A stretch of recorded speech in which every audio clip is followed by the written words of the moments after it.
Hello friends, I am Indra Kumar Suryavanshi. Once again welcome to my YouTube channel Anand Vihar institute. दोस्तों, आज हम discuss करेंगे BSc की काफ़ी इंपॉर्टेंट टॉपिक पर द्रव्यमान केंद्र से रिलेटेड हम क्वेश्चन देखेंगे। दोस्तों, काफ़ी इंपॉर्टेंट क्वेश्चन है, एग्जाम में इससे रिलेटेड क्वेश्चन 5 नंबर में आता है। चलिए स्टार्ट करते हैं दोस्तों, द्रव्यमान केंद्र से रिलेटेड क्वेश्चन।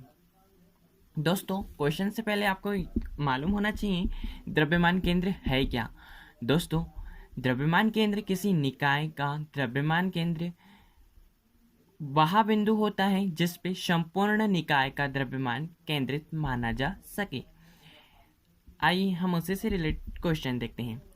क्वेश्चन इस प्रकार से है दोस्तों, सिद्ध कीजिए कि दो बिंदु कणों का द्रव्यमान केंद्र उनको मिलाने वाली रेखा पर स्थित होता है तथा द्रव्यमान केंद्र का से कणों की दूरी का अनुपात उनके द्रव्यमानों के व्युत्क्रमानुपाती होता है। चलिए इस क्वेश्चन को सॉल्व करते हैं दोस्तों। माना कि दो बिंदु कण ए व बी पर स्थित हैं जिनके द्रव्यमान क्रमशः एम ए तथा एम बी है।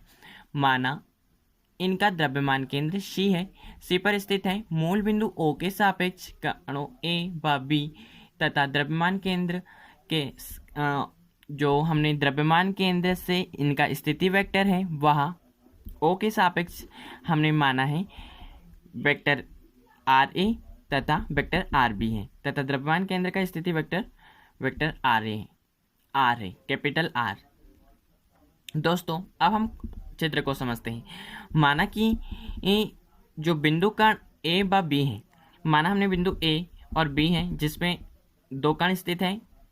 बिंदु ए में एम ए द्रव्यमान का एक कण है और बिंदु बी में एम बी द्रव्यमान का एक कण है, और इन दोनों कणों को मिलाने वाली ये जो रेखा है उसमें हमने द्रव्यमान केंद्र सी माना है जिसका मूल बिंदु ओ के सापेक्ष स्थिति वेक्टर वेक्टर आर है, और बिंदु ए का जिसमें द्रव्यमान एम ए द्रव्यमान का एक कण स्थित है उसका मूल बिंदु ओ के सापेक्ष द्रव्यमान दोस्तों वेक्टर आर ए है, तथा बिंदु बी पर एम बी द्रव्यमान का एक कण है जिसका मूल बिंदु ओ के सापेक्ष स्थिति सदिश वेक्टर आर बी है।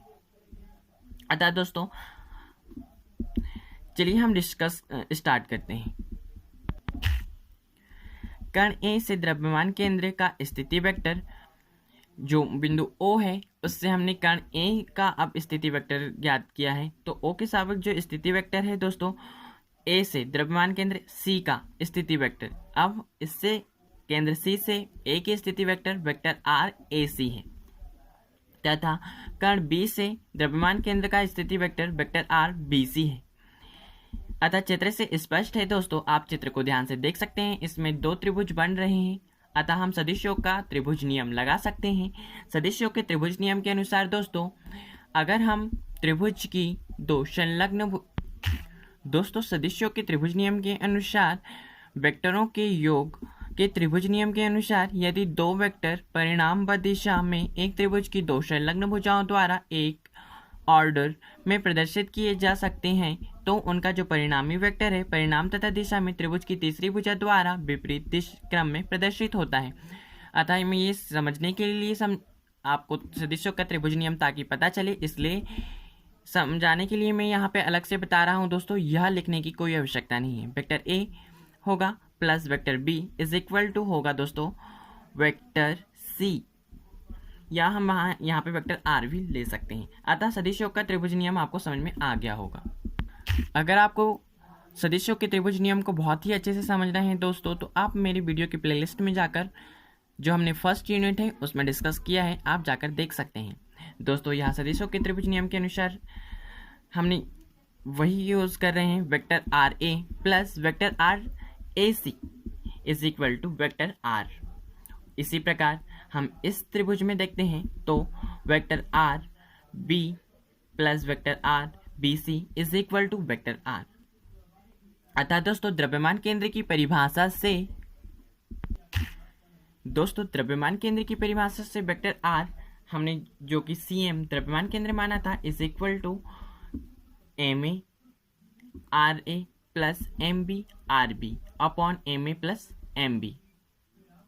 दोस्तों यहाँ वेक्टर जो हमने बिंदु ए पर स्थित एम ए द्रव्यमान का कण है उसका यहाँ द्रव्यमान है है और यहाँ उसका मूल बिंदु ओ से दूरी है, प्लस एम बी, बी बिंदु पर स्थित कण का द्रव्यमान एम बी और उसके मूल बिंदु के सापेक्ष दूरी है vector R B, upon M A plus M B, यह उनका द्रव्यमान है। एक कण का द्रव्यमान एम ए कण जो ए बिंदु पर स्थित है और दूसरे कण का द्रव्यमान जो बी बिंदु पर स्थित है एम बी। अतः दोस्तों द्रव्यमान केंद्र की परिभाषा से यह हो गया। यह कैसे आया हम इस देख सकते हैं, चलिए देखते हैं।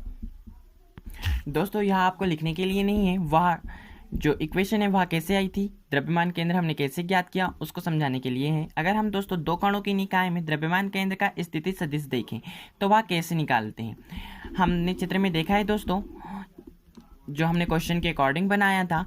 यह दो कणों का निकाय है, अर्थात दो कणों की निकाय में द्रव्यमान केंद्र का जो स्थिति वेक्टर है वह कैसे ज्ञात करते हैं वह हम देख रहे हैं। अर्थात दो कणों की निकाय में द्रव्यमान केंद्र का स्थिति सदिश होगा दोस्तों, वह ज्ञात करने के लिए हमने माना, जो कि हमने डायरेक्ट परिभाषा के अनुसार वह व्यंजक हम डायरेक्ट लिख सकते हैं, लेकिन वह आपको समझाने के लिए मैं यहाँ कर रहा हूँ। माना एम ए तथा एम बी द्रव्यमान के दो कणों का एक निकाय है जिनके किसी मूल बिंदु ओ के सापेक्ष स्थिति vector A vector R A plus व वेक्टर आर बी है।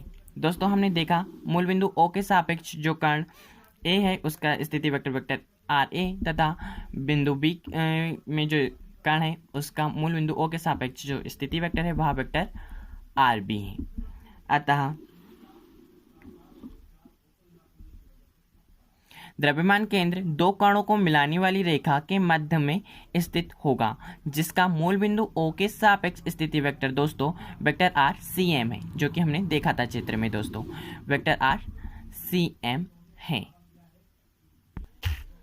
द्रव्यमान केंद्र सी एम से एम ए द्रव्यमान का स्थिति वेक्टर क्या होगा दोस्तों, जो द्रव्यमान केंद्र सी है हमने जो माना है उसका द्रव्यमान केंद्र से एम ए द्रव्यमान का स्थिति वेक्टर हम ज्ञात कर रहे हैं अभी, तो वह होगा vector R A minus vector R C M, जो कि हमने मूल बिंदु ओ के सापेक्ष हमने द्रव्यमान केंद्र का स्थिति वेक्टर ज्ञात किया था। उससे हमने मूल बिंदु ए के सापेक्ष तो जो द्रव्यमान केंद्र बिंदु ए की पर स्थित कण का ज्ञात किया था, उससे अगर हम घटा देंगे तो हमको एम ए द्रव्यमान का स्थिति वेक्टर द्रव्यमान केंद्र के सापेक्ष प्राप्त होगा। वह हमने पहले मूल बिंदु के सापेक्ष देखा था, अब हम द्रव्यमान केंद्र के सापेक्ष देख रहे हैं, क्योंकि हमको यह सिद्ध करके बताना है दोस्तों कि उनका जो द्रव्यमान होता है उनकी दूरियों के व्युत्क्रमानुपाती होता है। अतः द्रव्यमान केंद्र के सापेक्ष हम एम बी द्रव्यमान का स्थिति vector is R minus vector C M होगा। यहाँ पे भी वही प्रोसेस हुई है दोस्तों, जो मूल बिंदु बी पर ओ है उसके सापेक्ष जो बिंदु बी पर स्थित कण है उससे हमने द्रव्यमान केंद्र का जो हमने स्थिति वेक्टर है उसको घटा दिया है। अतः संतुलन की स्थिति में दोस्तों, संतुलन की अवस्था में आघूर्ण के सिद्धांत के अनुसार दोस्तों M A vector R A minus vector C M is equal to minus M B कोष्टक में vector R B minus vector R C M, यह हमने ले लिया है। अब हम दोस्तों जब एम ए का कोष्टक में मल्टीप्लाई करेंगे और माइनस बी का भी इस कोष्टक में मल्टीप्लाई करेंगे तो हमें क्या स्टेप प्राप्त होगी दोस्तों, यहाँ समझने के लिए आप देख लीजिए दोस्तों। यह हो जाएगा M A R A minus M A R C M is equal to minus M B R C M plus M B R C M. दोस्तों अब हम यहाँ पर जब मल्टीप्लाई करेंगे तो यह स्टेप हमें प्राप्त होगी और एम ए और एम ए और आर वाले को एक तरफ और आर सी एम जिसमें आर सी एम है जो केंद्रीय द्रव्यमान का स्थिति वेक्टर है उसके एक तरफ ले लेंगे। दोस्तों वही हमने यहाँ किया है। अतः दोस्तों यह हो जाएगा M A vector R A plus M B vector R B is equal to M A plus M B into vector R C M. दोस्तों हमने आर सी एम यहाँ पे कॉमन ले लिया है, अतः वेक्टर आर सी एम जो कि केंद्रीय द्रव्यमान का व्यंजक है वह हमें ज्ञात करना था, इसलिए हमने यहाँ पे लिखा है vector R C M is equal to M A vector R A plus M B vector R B upon M A plus M B. दोस्तों यहाँ पे यह व्यंजक कैसे आया था, द्रव्यमान केंद्र की परिभाषा से यह लिख के हमने डायरेक्ट भी यह क्वेश्चन को आगे कर सकते हैं, लेकिन आपको समझाने के लिए यहाँ मैंने दो कणों के निकाय के लिए केंद्रीय द्रव्यमान का स्थिति वेक्टर कैसे ज्ञात करते हैं वह हमने समझा दिया है। आप यहाँ से डायरेक्ट परिभाषा के अनुसार लिख के यह स्टेप के बाद यह स्टेप कर सकते हैं। अतः दोस्तों वेक्टर आर सी एम, क्योंकि हमें दूरी फाइंड आउट करनी है, अतः vector R C M is equal to vector R, जो वेक्टर आर है उससे हम वेक्टर केंद्रीय द्रव्यमान का स्थिति वेक्टर से हम जब कण के ए में स्थित कण का द्रव्यमान का स्थिति वेक्टर घटा देंगे तो हमें वेक्टर ए सी प्राप्त हो जाएगा। अतः हमने वेक्टर आर का जो मान वैल्यू निकाला था वो हमने पुट कर दिया यहाँ पे, और वेक्टर माइनस वेक्टर आर ए। दोस्तों जब हम इसको सॉल्व करेंगे तो यहाँ प्राप्त होगा एम बी कोष्टक में vector R B minus vector A upon M A plus M B. इसी प्रकार दोस्तों जब हम वेक्टर आर बी सी हमें फाइंड आउट करना है तो मूल बिंदु का जो स्थिति वेक्टर है उससे हम कण बी पर स्थित कण का स्थिति वेक्टर घटा देंगे तो हमें वेक्टर आर बी सी प्राप्त हो जाएगा। दोस्तों यही हमने आर की वैल्यू रख दी और वेक्टर आर बी यहाँ पे रखा माइनस। जब हम इसको सॉल्व करते हैं दोस्तों तो हमें प्राप्त होता है एम ए कोष्टक में vector R A minus vector R B upon M A plus M B. अतः स्पष्ट है कि वेक्टर आर ए सी तथा वेक्टर आर बी सी की दिशाएं एक दूसरे के विपरीत हैं। दोस्तों यहाँ दिशाएं जो है आप चित्र में देख सकते हैं, इन दोनों जो दूरियां हैं ए से सी और सी से बी की, यह दोनों एक दूसरे के विपरीत है। Vector R A C vector R B C के विपरीत दिशा में है, यह दोनों एक दूसरे के विपरीत दिशा में है। अतः दोस्तों वह जो वेक्टर एक दूसरे से विपरीत है, अतः वेक्टर आर ए सी की दिशा vector R B minus vector R A की दिशा में है तथा वेक्टर बी सी की दिशा vector R A minus vector R B की दिशा में है। अर्थात वेक्टर ए सी तथा वेक्टर आर बी सी दोनों ए व वी बिंदुओं को मिलाने वाली रेखा के अनुदिश हैं तथा इससे सिद्ध होता है कि द्रव्यमान केंद्र सी कणों को मिलाने वाली रेखा पर स्थित होता है। अतः दोस्तों यहाँ हमने सिद्ध तो कर दिया है। अब हम देखते हैं जो वेक्टर आर है, वेक्टर आर की वैल्यू हमने फाइंड आउट की थी M A vector R A plus M B vector R B upon M A plus M B से। अब समीकरण हमें प्राप्त होता है दोस्तों। अब हम इसे इस ओर पक्षांतरित कर देंगे तो vector R M A plus M B कोष्टक में आ जाएगा और M A vector R A plus M B vector R B.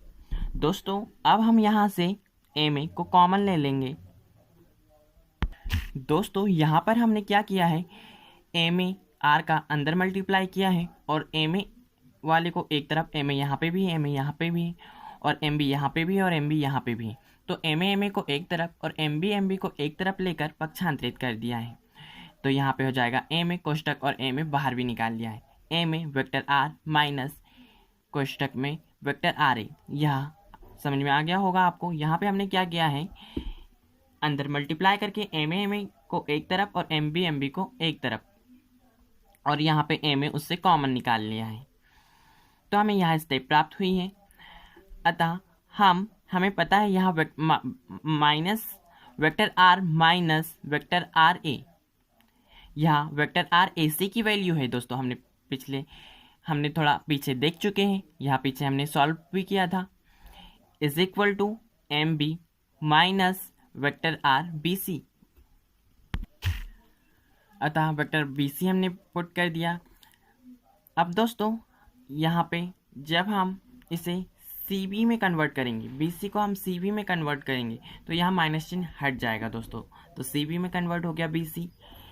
अब दोस्तों हमें यहाँ सिद्ध करना था कि वह दूरियाँ उनके द्रव्यमान की व्युत्क्रमानुपाती हैं। अतः हमने दूरी को जो वेक्टर ए सी है और वेक्टर सी बी है वह दूरियों का प्रदर्शित कर रही है। अतः vector A C upon vector C B करते हैं हम और M B upon M A, हमने एक दूसरे को पक्षांतरित कर दिया। अर्थात हमारा क्वेश्चन यहाँ पे सॉल्व होता है दोस्तों। अर्थात द्रव्यमान केंद्र से कणों की दूरियों का अनुपात उनके द्रव्यमानों के व्युत्क्रमानुपाती होता है। आई होप आपको क्वेश्चन समझ में आ गया होगा। Thank you for watching my video.